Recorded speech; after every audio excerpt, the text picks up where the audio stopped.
ওকে, আজকে যেটা তোমাদের শুরু করব সেটা হচ্ছে কি SQL, structured query language. Relational database management সিস্টেমে এসকিউএল ছাড়া আমরা কিন্তু কাজ করতে পারি না। স্ট্রাকচার্ড কোয়েরি ল্যাঙ্গুয়েজ এটা একটা ফোর্থ জিএল, অর্থাৎ ফোর্থ জেনারেশন অফ ল্যাঙ্গুয়েজ। তো আজকে আমরা সেটাই আলোচনা করব তোমাদের সাথে। আশা করি অলরেডি তোমরা ডেটাবেসের থিওরিটিক্যাল পোর্শনগুলো করেছো। তো এখানে আমরা এসকিউএল করব। মূলত এসকিউএল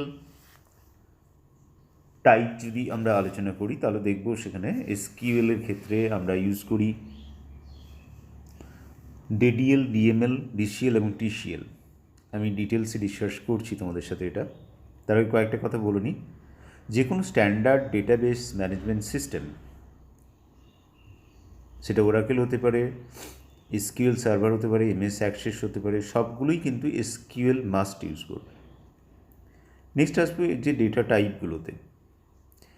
ডিডিএল মানে কি? Data definition language. ডিএমএল হচ্ছে ডেটা ম্যানিপুলেশন ল্যাঙ্গুয়েজ। ডিসিএল হলো ডেটা কন্ট্রোল ল্যাঙ্গুয়েজ। তো এছাড়াও ট্রানজ্যাকশন কন্ট্রোল ল্যাঙ্গুয়েজ আছে, এটা আমি এখানে উল্লেখ করিনি তোমাদের সাথে।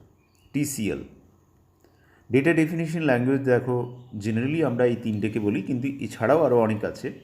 ক্রিয়েট, সেটা ডেটাবেস ক্রিয়েট হতে পারে, টেবিল ক্রিয়েট হতে পারে, ভিউ ক্রিয়েট হতে পারে, সিকোয়েন্স ক্রিয়েট হতে পারে। অল্টার মানে পরিবর্তন করা, ড্রপ মানে ডিলিট করা। তো আমরা জেনারেলি তিনটে আলোচনা করব, ক্রিয়েট, অল্টার আর ড্রপ, ডেটা ডেফিনেশন ল্যাঙ্গুয়েজের ক্ষেত্রে। ক্রিয়েটের কাজ বললাম তৈরি করা, অল্টারের কাজ হচ্ছে পরিবর্তন করা, আর ড্রপ কথাটার অর্থ হচ্ছে কি এখানে ডিলিট করে দেওয়া।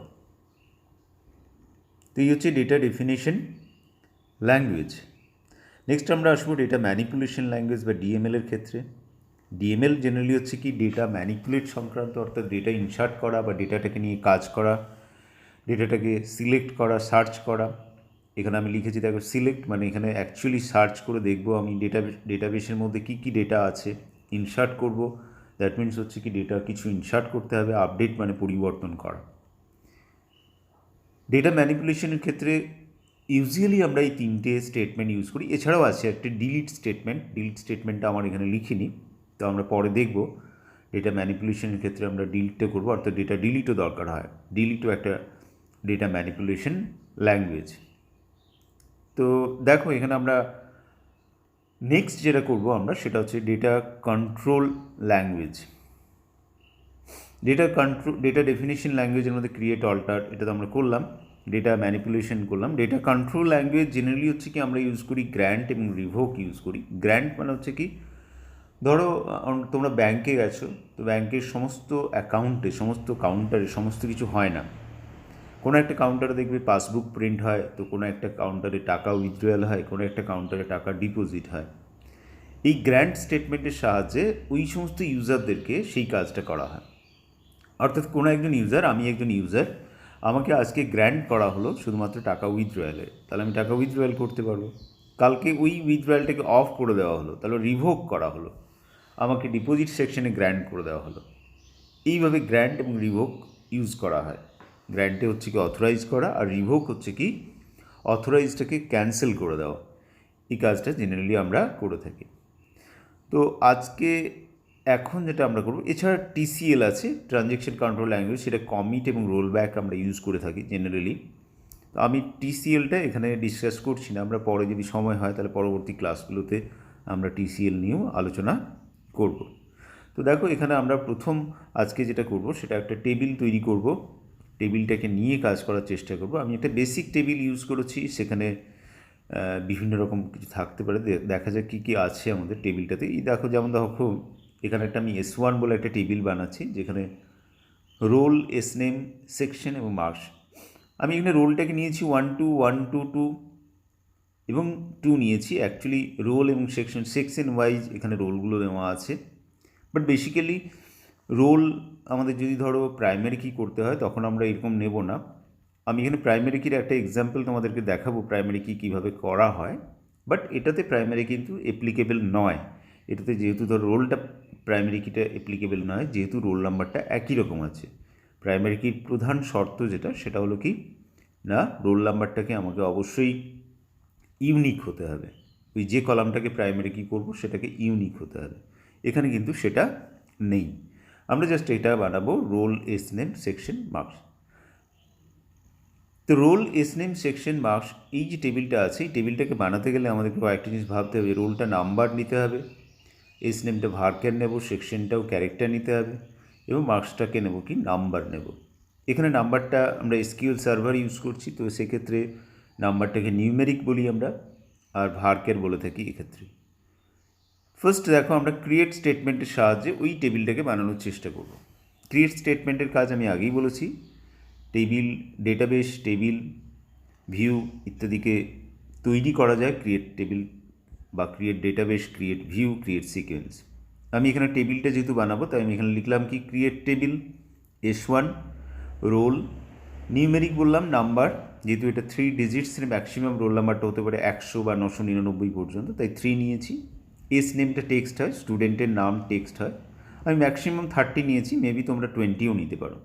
সেকশন ক্যার 1 নিয়েছি, ABC আছে যেহেতু তাই আমি ক্যার 1 নিয়েছি, মেবি এটা ভার্ক্যারও নেওয়া যায়। আর মার্কসটা নিউমেরিক নিয়েছি, ম্যাক্সিমাম 100 100 পেতে পারে, তাই 3 ডিজিটস নিয়েছি। তারপর ব্র্যাকেটটা ক্লোজ করে দিয়ে সেমিকোলন।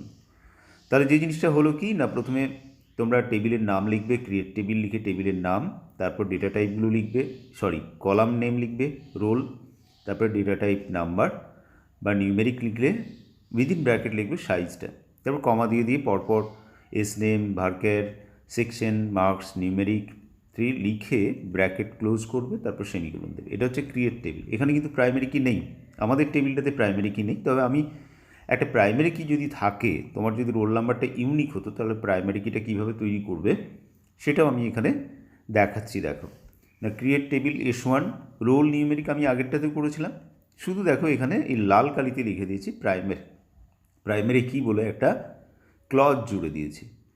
নিউমেরিক 3 রোল, নিউমেরিক 3 এটার পর কমা দেওয়া নেই, স্পেস দিয়ে প্রাইমারি কি দেবে। যদিও আমাদের এই টেবিলটার ক্ষেত্রে কিন্তু প্রাইমারি কি হবে না, আমি জাস্ট দেখিয়েছি। নেক্সট আমরা টেবিলের ডেটা ইনসার্ট করব। ইনসার্ট স্টেটমেন্টের সাথে, ইনসার্ট একটা ডিএমএল স্টেটমেন্ট, এর সাহায্যে আমরা কি করি না হচ্ছে কি ডেটা ইনসার্ট করার চেষ্টা করব। ইনসার্ট ইনটু আমরা এইভাবে এটাকে ইউজ করে থাকি। আমরা দেখব যে কিভাবে এটাকে ইউজ করতে। মনে রাখবে, ইনসার্ট স্টেটমেন্টের সাহায্যে আমরা কি করব, টেবিলে ডেটা ইনসার্ট করব। আমি লিখেছি দেখো, ইনসার্ট ইনটু S1 ভ্যালুজ। প্রথমে ছিল রোল ছিল তাই 1 দিয়েছি, তারপরে সিঙ্গেল কোটেশনের মধ্যে দিয়া এস নেম, এই এস নেমটা কি না ভার্ক্যার ছিল তাই সিঙ্গেল কোটেশনের মধ্যে লিখেছি। সেকশন এ, এটা দেখো সিঙ্গেল কোটেশনের মধ্যে আছে, কেন না এটা ক্যার ছিল, 89 মার্কস আছে। সিমিলারলি আমার এখানে দেওয়া আছে S1 2 রিকি, A1 এ প্রিয়া, 2তে অমিত, 2তে অমিতা ইত্যাদি। ওকে, এখন যদি আমরা এটা দেখতে চাই তাহলে কী লিখবো, সিলেক্ট স্টার ফ্রম S1, অর্থাৎ সিলেক্ট স্টেটমেন্ট ইউজ করব। আমি যেগুলো ইনপুট করেছিলাম দেখো পরপর চলে এসেছে, বাট সিলেক্ট স্টেটমেন্টের সম্পর্কে আমি আজকে আর আলোচনা করব না এখানে। তাহলে আমরা যে জিনিসগুলো আলোচনা করলাম, বেসিক এসকিউএলটা কাকে বলে, এসকিউএলটা কী, এসকিউএল কোথায় আমরা ইউজ করছি, এসকিউএলের ফুল ফর্ম, সেখানে ডিডিএল, ডিএমএল এবং ডিসিএল, ডিডিএল স্টেটমেন্ট কয়েকটা, ডিএমএল স্টেটমেন্ট কয়েকটা, এবং ডিডিএল স্টেটমেন্ট, ডিএমএল স্টেটমেন্ট এবং ডিসিএল স্টেটমেন্ট কোনগুলো হবে। এরপরে যেটা করলাম আমরা ক্রিয়েট স্টেটমেন্ট, অর্থাৎ ক্রিয়েট টেবিল স্টেটমেন্ট, যার সাহায্যে টেবিল তৈরি করতে পারি। প্রাইমারি কীভাবে তৈরি করা যায় সেটাও আমি একটা আলোচনা করেছি, পরবর্তী ক্ষেত্রে একটা টেবিল দিয়ে আলোচনা করব আমরা। আর ইনসার্ট স্টেটমেন্ট কী করে ইনসার্ট করতে হয় সেটাও আমরা করেছি। তো তোমরা এইটা অবশ্যই ভালো করে করো। সিলেক্ট স্টেটমেন্ট সম্পর্কে আমরা পরবর্তী ক্লাসে আলোচনা করব। থ্যাংক ইউ, ভালো করে দেখবে, আর যদি সাবস্ক্রাইব না করে থাকো তাহলে সাবস্ক্রাইব করে নেবে। থ্যাংক ইউ, ভালো থেকো।